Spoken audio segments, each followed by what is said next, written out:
Maayong hapon mga kapre, ara kita sa Batang Barangay Gym kay try out sa mga kabataan para sa basketball. Gina istorya na sila ni Ralph mga kapre ni ang mga kabataan mga kapre ni kagari na mga kapre ni nagsunod si Ramel mga kapre ni arrange sa sila mga kapre ni kung paano ang number nila mga kapre ni o di ba makita mo na mga kapre ni kung sino gid ang tag-as mga kapre ni kag sino ang nubo kag makita mo na gid kung sino gid ang daw mapag-stick mga kapre ni kay ang iba to luya man. Kag-ara na si Ralph mga kaprini nag-umpisa ng ang paghinunanon ni Ralph mga kaprini kaya yata niya dugay-dugay kay Madam Chairman ang may kay para si Madam Chairman ang magchika sa ila mga kaprini kag-ari na nga to niya Madam Chairman mga kaprini self-prini may bakong ko mga kaprini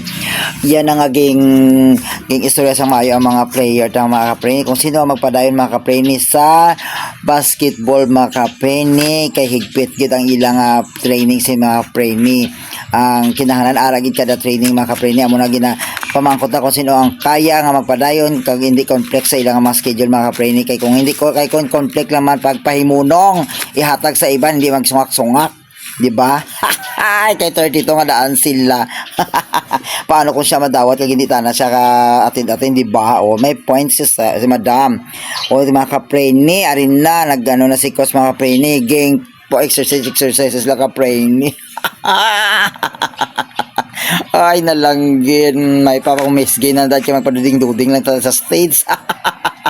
Baw kabudlay matara sini ani daag